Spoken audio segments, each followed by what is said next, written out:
Ma fille m'avait demandé de ne pas venir à sa fête prénatale parce que ses beaux-parents ne comprendraient pas. Alors, j'ai enfin tout compris.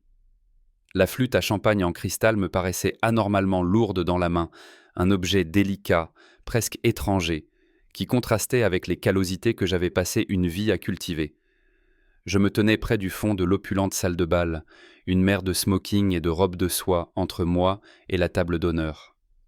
L'air était épais du parfum des lys et d'essences coûteuses, un monde à part de l'odeur familière de sueur et d'acier qui imprégnait habituellement mes vêtements. C'était le mariage de ma fille, Megan, et j'avais l'impression d'être un fantôme à ce festin. Le père de Liam, un homme du nom de Charles Parker dont les mains n'avaient jamais connu un jour de travail manuel, était au micro. Il était fait de dents blanches et d'un charme naturel, sa voix douce comme le vieux whisky qu'il servait. Je venais de prononcer mon propre discours, la voix nouée par l'émotion en parlant de la petite fille aux genoux écorchés que j'avais élevée, de la femme forte et intelligente qu'elle était devenue. J'avais parlé de sa mère, ma défunte épouse Sarah, et de la fierté qu'elle aurait ressentie. Mes mains avaient tremblé en tenant mes notes, chaque mot un témoignage de 25 ans d'amour et de sacrifice. Les applaudissements avaient été polis, chaleureux même, mais maintenant, Charles parlait, et la salle lui appartenait. « Et bien sûr, dit-il, son regard balayant la foule avant de se poser sur moi une fraction de seconde, nous devons adresser un remerciement spécial à Frank, un ami cher de la famille, et quelqu'un dont la générosité envers Megan au fil des ans a été vraiment remarquable. Un pilier de soutien. Applaudissons tous l'incroyable gentillesse de Frank. » Les mots m'ont frappé avec la force d'un coup physique. Un ami cher de la famille. Pas l'homme qui l'a élevé. Pas son père dans tout ce qui comptait. Pas l'homme qui l'a serré dans ses bras quand elle pleurait sa mère, qui lui a appris à conduire, qui a travaillé 70 heures par semaine pour payer les études, qui l'ont fait entrer dans les mêmes cercles que ses gens. Un ami cher. Un pilier de soutien. J'étais réduit à un instrument financier, un bienfaiteur dont le rôle était maintenant terminé. Les applaudissements qui ont suivi étaient indifférents. C'était le son de gens qui reconnaissaient un don de charité. J'ai vu quelques amis des Parker se tourner vers moi avec des expressions de curiosité modérée, comme si j'étais un artisan local qui avait gagné à la loterie et avait fait une bonne action pour la jolie mariée. Mon visage brûlait. Ma poitrine était creuse, comme si quelqu'un avait plongé la main et retiré mon cœur, laissant un espace froid et vide. J'ai regardé vers la table d'honneur. Liam souriait, tapotant le dos de son père. Et Megan, ma fille, elle regardait son assiette, un sourire ténu et crispé sur les lèvres. Elle ne croisait pas mon regard. Dans cet unique moment de lâcheté, elle a cosigné la déchéance. Elle l'a laissé m'effacer. Je suis resté là, un homme de 58 ans, mon corps une carte routière de travail acharné, un mauvais genou à cause d'une chute d'échafaudage dans ma trentaine, un réseau de cicatrices sur mes mains à cause d'outils mal utilisés, une douleur profonde et persistante dans le bas du dos qui était ma compagne constante. J'avais construit des maisons à partir de zéro, des fondations coulées, des charpentes érigées, des toits scellés contre la tempête. Je connaissais la nature d'une structure solide. Et à cet instant, j'ai senti la fondation de ma propre vie, celle que j'avais si soigneusement construite autour de mon amour pour cette fille, se fissurer en plein milieu. Je n'ai pas dit un mot. J'ai simplement levé mon verre dans un toast silencieux et dénué de sens, l'image même de la dignité alors qu'à l'intérieur, 25 ans de ma vie étaient tranquillement démolis. Le long trajet de retour de la réception de mariage était un film muet. Le ronronnement du moteur, le balayage rythmique des essuie-glaces contre une légère bruine, le flot des phares sur la voie opposée. J'avais proposé de raccompagner une de ces demoiselles d'honneur, donc la voiture était vide maintenant, remplie seulement de l'écho de la voix de Charles Parker. Un ami cher de la famille. La phrase tournait en boucle dans ma tête, chaque répétition érodant quelque chose de vital. Mon esprit dérivait, comme il le faisait si souvent, vers Sarah. Je l'ai rencontrée quand Megan avait seulement 3 ans. Une romance éclair avec une femme gentille et douce qui avait un rire capable de vous faire oublier une dure journée de travail. J'étais un jeune entrepreneur à l'époque, je venais de démarrer ma petite entreprise plein d'ambition et de courage. Tomber amoureux de Sarah a été facile. Tomber amoureux de sa fille, une petite fille grave aux grands yeux bruns, était une responsabilité que j'ai assumée avec la même gravité qu'un plan pour une maison sur mesure. J'ai promis à Sarah que je veillerai toujours sur elle, que je la protégerai toujours. Quand nous avons perdu Sarah à cause d'un cancer, 4 ans plus tard seulement, cette promesse est devenue la mission de ma vie. Je me souviens d'être debout dans la chambre d'hôpital froide et stérile, tenant la main d'une Mégane de 9 ans alors que son monde s'effondrait. J'ai chuchoté à Sarah dans ces derniers instants. Je m'occupe d'elle. Ne t'inquiète pas. Je ne la laisserai jamais tomber.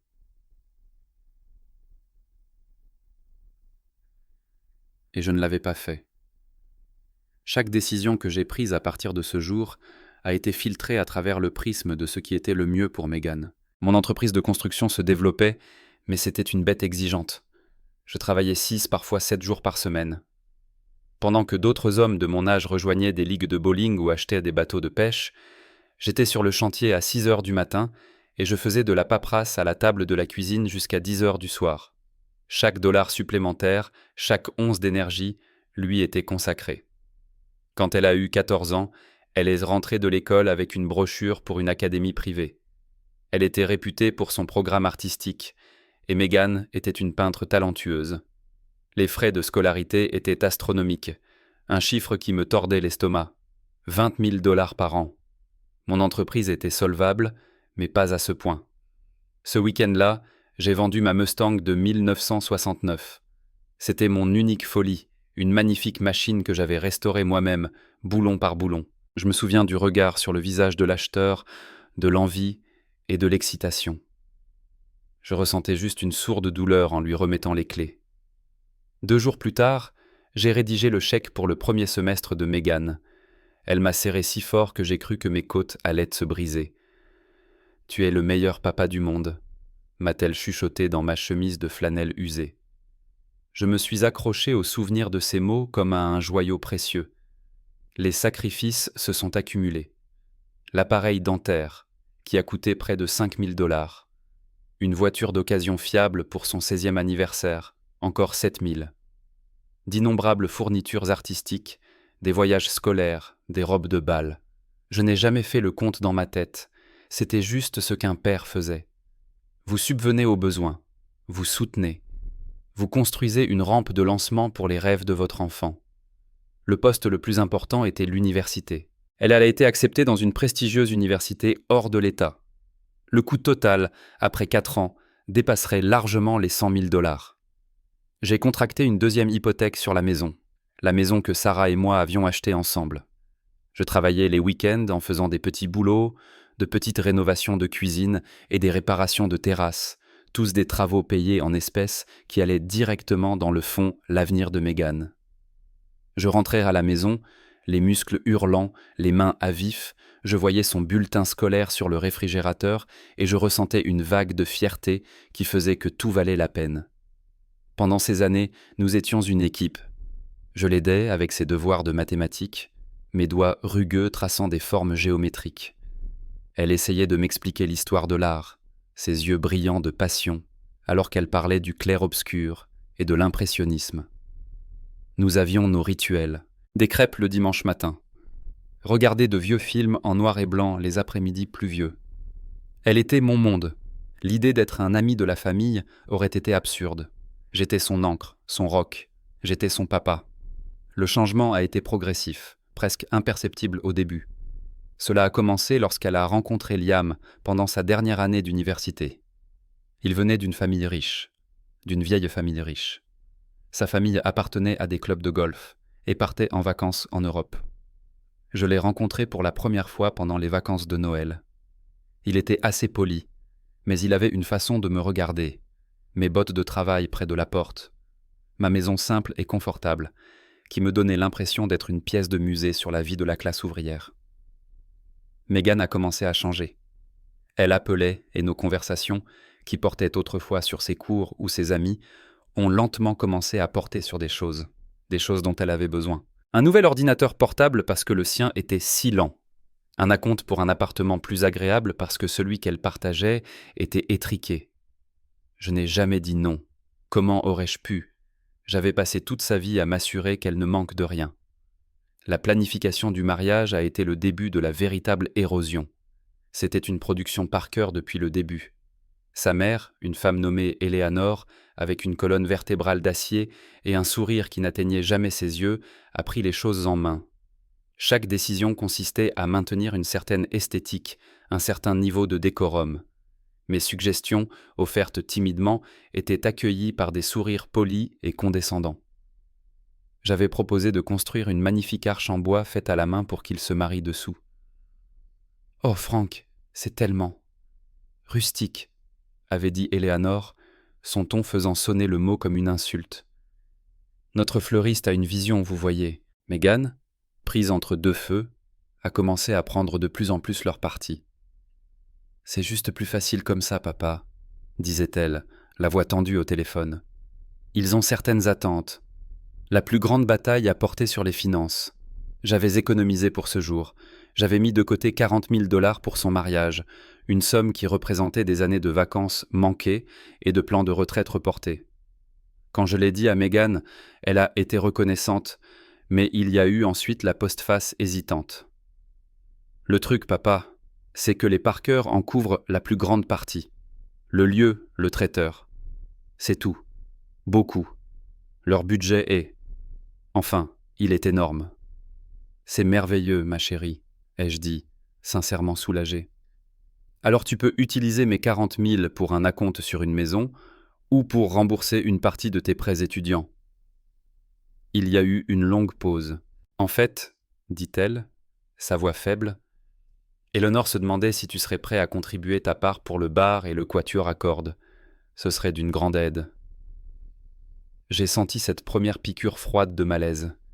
Il valait des millions, et pourtant il considérait mes économies comme une contribution à la note de boisson de la soirée. J'avais envie de me disputer. J'avais envie de dire « Mégane, c'est ton avenir que je te donne, pas un fonds de soirée. » Mais j'ai perçu la fatigue dans sa voix, la pression qu'elle subissait. Et comme toujours, j'ai cédé. « Bien sûr, ma chérie, tout ce dont tu as besoin. » J'ai transféré les 40 000 $. Au mariage, Charles Parker m'a remercié pour ma générosité. Il n'a pas mentionné que c'était le coût de l'alcool que ses amis appréciaient si librement. Après le mariage, les choses se sont accélérées.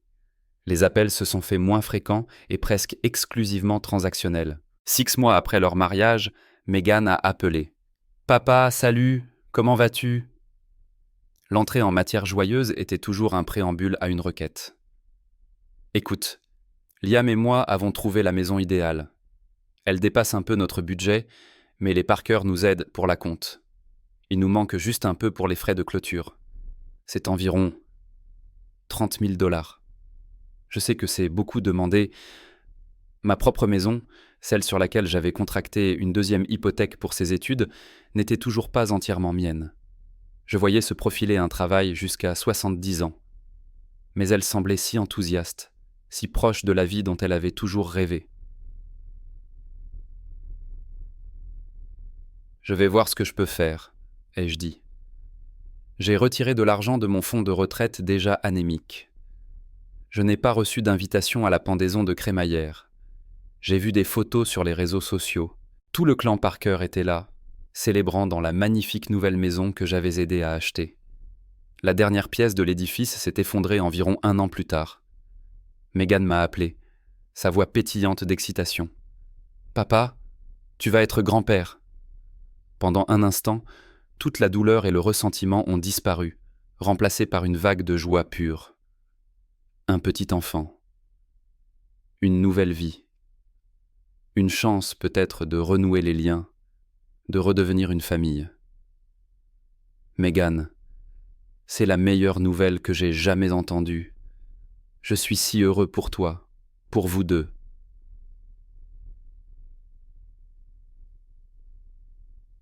Nous avons parlé pendant quelques minutes de toutes les choses normales et heureuses. Quand le bébé était prévu, comment elle se sentait. Je me voyais déjà construire un cheval à bascule, apprendre à un petit garçon ou à une petite fille à tenir un marteau. Puis, son ton a changé. La cadence hésitante familière est revenue dans sa voix. Alors, écoute, à propos de la fête prénatale, a-t-elle commencé. Maman Parker, Eleanor, l'organise pour moi au country club. Ce sera une affaire très importante et formelle. Tous ses amis, la famille de Liam, dis-moi simplement quand et où. Je ne manquerai ça pour rien au monde, ai-je dit, le cœur gonflé. Il y a eu une pause. Un long, terrible silence qui s'est étiré sur la ligne téléphonique. Je pouvais l'entendre reprendre son souffle.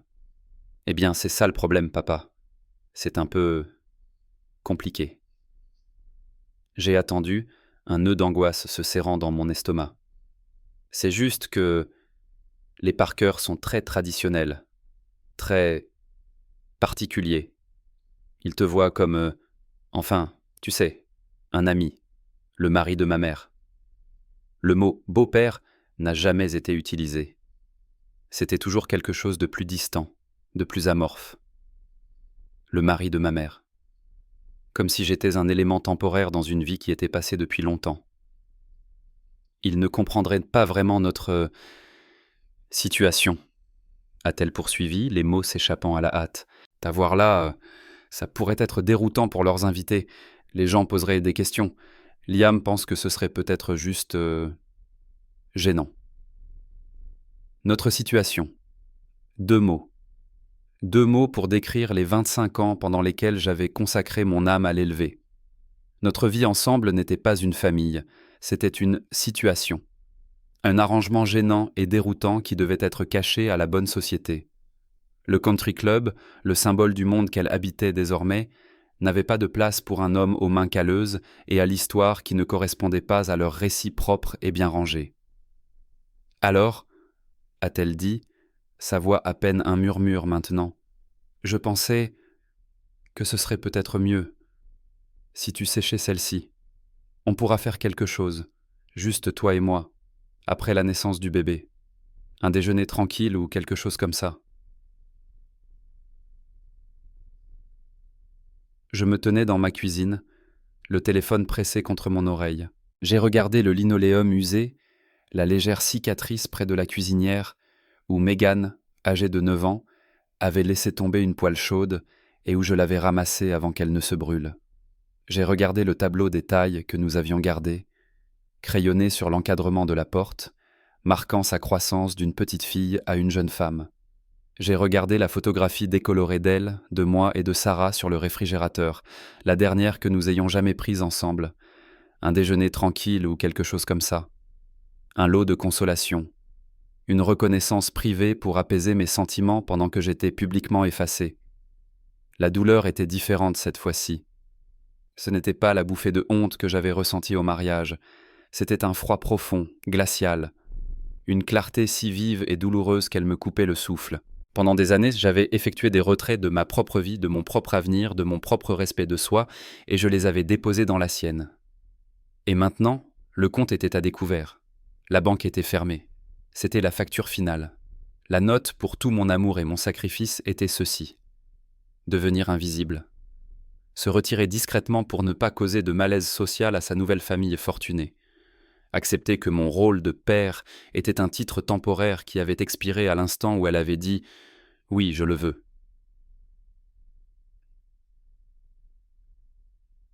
Ma fille m'a demandé de ne pas assister à sa fête prénatale parce que ses beaux-parents ne comprendraient pas.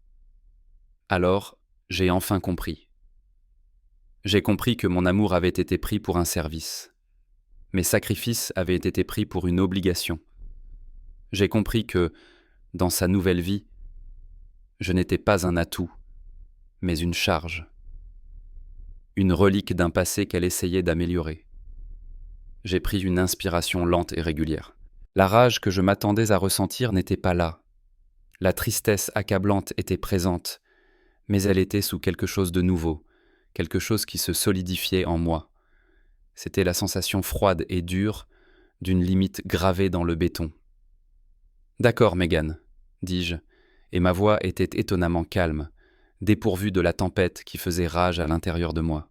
« Je comprends. »« Oh, papa, merci, dit-elle, une vague de soulagement inondant sa voix. Je savais que tu comprendrais. C'est juste pour le mieux, tu sais. On fêtera ça plus tard, je te promets.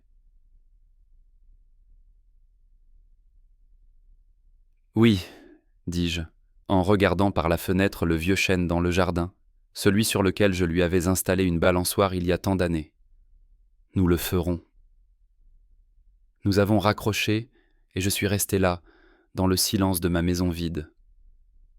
Le silence ne me semblait pas solitaire. Il me semblait spacieux. Il me semblait m'appartenir. Pour la première fois depuis très longtemps, je ne pensais pas à ce dont Megan avait besoin. Je pensais à ce dont Frank avait besoin. Je me suis dirigé vers mon bureau à cylindre, celui que j'avais acheté dans un marché aux puces et que j'avais restauré moi-même. J'ai sorti une feuille de papier à lettres simples, de couleur crème, et un bon stylo. Un email me semblait trop impersonnel, un SMS trop bon marché. Cela exigeait le poids de l'encre sur le papier. Ma main, d'habitude si ferme avec un marteau ou une scie, tremblait légèrement alors que je commençais à écrire. Ma très chère Megan, commençai-je. J'ai beaucoup réfléchi depuis notre conversation d'aujourd'hui, et à beaucoup de choses avant cela. Lorsque ta mère est décédée, je lui ai promis que je prendrais toujours soin de toi, que je te donnerais la meilleure vie possible. Pendant 25 ans, cette promesse a été le principe directeur de ma vie. Chaque longue journée, chaque sacrifice, chaque chèque que j'ai signé était une affirmation de cet amour. Te voir devenir la femme que tu es aujourd'hui a été la plus grande source de fierté de ma vie. J'ai payé tes études pour que tu aies des choix que je n'ai jamais eus. J'ai aidé pour ton mariage et ta maison pour que tu puisses commencer ta nouvelle vie sur des bases solides. J'ai fait tout cela sans hésitation et sans rien attendre en retour, parce que c'est ce qu'un père fait pour sa fille. Mais je vois maintenant que mon rôle dans ta vie a changé. Tu as une nouvelle famille, avec ses propres attentes et sa propre façon de faire les choses. Ta demande que je n'assiste pas à ta fête prénatale, afin de ne pas créer une situation embarrassante, me l'a rendu plus clair que toute autre chose possible. Cela m'a fait réaliser que mon soutien financier continu ne t'aide plus, mais crée plutôt une dynamique malsaine pour nous deux. Cela permet une situation où ma présence est valorisée de manière conditionnelle, et mon amour est traité comme une transaction. Tu es une femme mariée maintenant, sur le point de devenir mère. Toi et Liam construisez votre propre vie ensemble, et vous devez vous tenir sur vos propres pieds, sur les fondations que vous construisez pour vous-même. Et moi, pour ma part, je dois commencer à construire une vie pour moi-même, pour les années qui me restent. Par conséquent, avec cette lettre, mon soutien financier pour toi et ta famille prend fin. Ce n'est pas une punition, Megan. Je veux que tu sois très claire à ce sujet. C'est une remise de diplôme. C'est moi, enfin, qui te laisse partir pour être l'adulte indépendant que j'ai toujours élevé en toi. Mon amour pour toi est et sera toujours inconditionnel. Il ne sera cependant plus accompagné d'un chéquier. Je te souhaite, à toi et à Liam, tout le bonheur du monde. J'espère que tu auras une belle fête prénatale et j'ai hâte de rencontrer mon petit enfant le moment venu, selon des conditions qui honorent la vérité de notre histoire et non la commodité du présent. Avec tout mon amour, papa.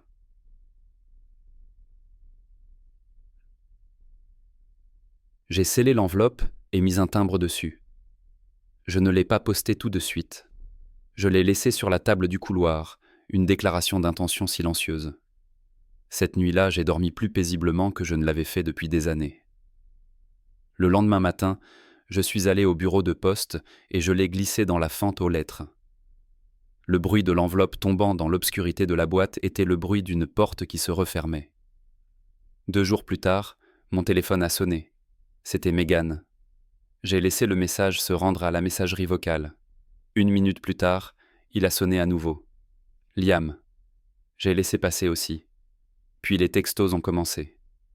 Megan. Papa, j'ai reçu ta lettre. Je n'arrive pas à croire que tu ferais ça. Comment peux-tu être aussi cruel ? Je suis enceinte. Liam. Frank, je pense qu'il y a eu un malentendu. Megan est très bouleversée. Nous devrions parler. Megan. Est-ce à cause de la fête prénatale ? Je n'arrive pas à croire que tu me punis pour ça. Eleanor serait horrifiée si elle savait que tu me coupes les vivres. L'ironie de ce dernier message était presque risible. La personne même dont le jugement était censé me faire craindre était maintenant utilisée comme une arme contre moi. Je n'ai pas répondu. Je savais que toute implication serait déformée, mes mots utilisés contre moi. Le silence était mon seul bouclier. Ce soir-là, le téléphone a sonné de nouveau. J'ai vu son nom et me suis préparé mentalement, puis j'ai répondu. « Que veux-tu, Mégane ?» ai-je demandé, ma voix calme mais ferme. « Ce que je veux ?» a-t-elle crié, sa voix stridente d'un mélange de panique et d'indignation. « Je veux récupérer mon père, pas cette personne froide et cruelle qui envoie une lettre comme ça. On va avoir un bébé, on a des dépenses, on comptait sur toi. » Voilà, la vérité, dépouillée de tout son bel emballage. On comptait sur toi, pas sur mon amour, ni sur mon soutien, ni sur ma présence en tant que grand-père, sur mon argent. « Tu as un mari, Mégane, » ai-je dit calmement. « Tu as sa famille, tu as la vie que tu as choisie. Je ne fais plus partie de cette équation, tu te souviens ? Je ne suis qu'une situation embarrassante. »« Je ne voulais pas dire ça comme ça, » a-t-elle sangloté. « Tu déformes mes mots. Tu es censée être la personne la plus compréhensive. » « J'ai été la personne la plus compréhensive pendant 25 ans, ai-je répondu, les mots venant d'un lieu de conviction profonde et établie. J'ai été assez compréhensif pour faire passer tes besoins avant les miens, à chaque tournant. J'ai été assez compréhensif pour ravaler ma fierté quand mon rôle dans ta vie a été publiquement diminué. J'ai été assez compréhensif pour financer un style de vie pour toi que je ne pourrais jamais imaginer pour moi-même. Mon dos est fatigué, Mégane. J'en ai assez d'être la personne la plus compréhensive. Il est temps pour moi d'être juste une personne. Elle pleurait hystériquement maintenant, un torrent d'accusations et de culpabilisation. J'ai écouté un moment et j'ai ressenti une pointe du vieil instinct, l'envie de la calmer, de réparer les choses, de rédiger un chèque et de faire disparaître la douleur. Mais ensuite, j'ai regardé autour de ma maison tranquille, et j'ai pensé à mon compte de retraite qui s'amenuisait, au voyage que je n'avais jamais fait, à l'avenir que je devais encore réclamer pour moi-même. « Je t'aime, Mégane, » ai-je dit, et c'était vrai. Je t'aimerai toujours. Mais la banque est fermée. Ma décision est définitive. Tu dois parler de tes finances avec ton mari à partir de maintenant. Au revoir. J'ai raccroché avant qu'elle ne puisse répondre. J'ai ensuite bloqué son numéro, et celui de Liam. Non pas par malice, mais comme un acte de profonde autopréservation. J'avais besoin d'espace. J'avais besoin de laisser le béton de mes nouvelles fondations durcir sans être dérangé. Les semaines qui ont suivi ont été étranges. Le silence était assourdissant au début, l'absence de ses appels un membre fantôme. Je me suis retrouvé à chercher mon portefeuille par habitude, pensant à ce dont elle pourrait avoir besoin. La culpabilité était un lourd manteau. Avais-je été trop dur ? Avait-elle raison ? Étais-je cruel ? Puis, un samedi, je nettoyais le garage, une tâche que j'avais remise à plus tard pendant des années. Au fond, sous une bâche poussiéreuse, se trouvait la carcasse d'un vieux projet, un pick-up Ford de 1972. Je l'avais acheté pour une bouchée de pain il y a une décennie, dans l'intention de le restaurer. Mais il n'y avait jamais de temps, jamais d'argent. C'était toujours une chose de plus dont Mégane avait besoin. J'ai enlevé la bâche. C'était une épave rouillée et désolée, mais j'ai vu ses lignes, son potentiel. J'ai passé ma main sur la peinture bleue délavée, et au lieu de me sentir dépassé, j'ai ressenti une étincelle de quelque chose que je n'avais pas ressenti depuis des années, de l'excitation. J'ai passé le reste de la journée à dégager un espace autour du camion. La semaine suivante, j'ai commandé un nouveau bloc-moteur. J'ai commencé à passer mes soirées et mes week-ends dans le garage, non pas pour gagner de l'argent supplémentaire pour quelqu'un d'autre, mais pour moi.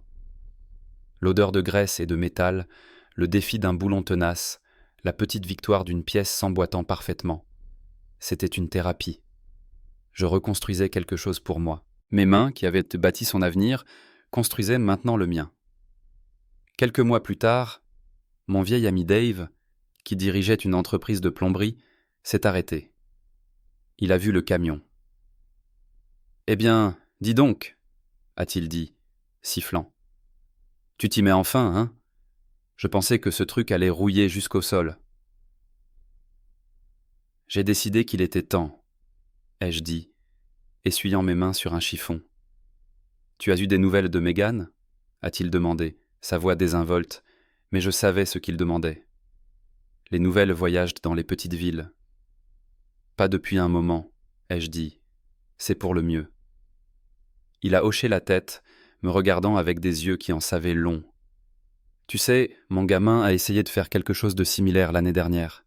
Il voulait que je cosigne un prêt ridicule pour un condo qu'il ne pouvait pas se permettre. Je lui ai dit non. Il ne m'a pas parlé pendant 3 mois. Les 3 mois les plus difficiles de ma vie, Franck. Mais tu sais quoi ? Il a compris. Lui et sa femme ont trouvé un logement plus petit, ont appris à gérer leur budget. Il m'a appelé la semaine dernière pour me demander des conseils sur la réparation d'un robinet qui fuit. C'est la première fois qu'il me demande ma connaissance plutôt que mon argent en 10 ans. Parfois, la meilleure chose que tu peux leur donner, c'est rien. Ces mots ont été un baume sur une blessure que je ne savais pas encore si vive. Je n'étais pas un monstre. J'étais juste un père qui avait finalement appris que l'amour signifie aussi lâcher prise. Le bébé est né à l'automne. J'ai vu une annonce sur la page de réseau social d'un cousin éloigné. Un garçon. Ils l'ont appelé Charles, d'après le père de Liam. Ça m'a piqué une petite piqûre vive, mais elle s'est estompée rapidement. J'ai envoyé un cadeau, un magnifique coffre à jouets en bois fabriqué à la main, que j'avais fait moi-même. Je ne l'ai pas signé Papy, je l'ai simplement signé avec amour, Franck. Je l'ai envoyé chez eux et je n'ai eu aucun retour. Ma vie a trouvé un nouveau rythme. Je travaillais un peu moins, je vivais un peu plus. J'ai fait un voyage de pêche dans le Montana dont je rêvais depuis 20 ans. Je me suis assis au bord d'une rivière, l'eau qui passait en tourbillonnant, et j'ai ressenti une paix profonde. Ce n'était pas la joie éclatante d'un mariage ou d'une remise de diplôme. C'était un sentiment de soi paisible et stable. La paix qui découle du respect de sa propre valeur. Un après-midi, environ 1 an après ma dernière conversation avec Mégane, une carte est arrivée par la poste. L'enveloppe était écrite de sa main. Mes mains ont hésité avant de l'ouvrir. À l'intérieur, il y avait une photo. C'était celle de son fils, un bambin aux joues potelées, assis devant le coffre à jouets que j'avais fabriqué. Il tenait un petit cube en bois, le regardant avec une concentration intense. Au dos de la photo, il n'y avait que 4 mots, écrits de son écriture familière. Il adore le coffre. Il n'y avait ni excuse, ni requête, ni drame. Juste une simple déclaration sans fioriture. Une branche d'olivier, peut-être. Une reconnaissance d'un cadeau qui n'était pas de l'argent. J'ai regardé la photo pendant un long moment. J'ai senti une étincelle de l'ancien amour, l'attirance profonde et instinctive. Mais c'était différent maintenant. C'était un amour tempéré par la sagesse, protégé par les limites fortes et claires que j'avais construites autour de mon propre cœur. J'ai souri, un sourire sincère et libéré. J'ai placé la photo sur ma cheminée, à côté d'une photo de mon camion bleu, fraîchement restauré et étincelant. Je ne savais pas ce que l'avenir réservait à ma relation avec ma fille. Peut-être qu'avec le temps, elle comprendrait vraiment. Peut-être pas. Mais alors que je me tenais là, dans ma maison calme et paisible, une maison qui était enfin et complètement la mienne, je savais une chose avec certitude. Je l'avais élevée, je l'avais aimée et je l'avais laissée partir. Et ce faisant, j'étais enfin revenu chez moi.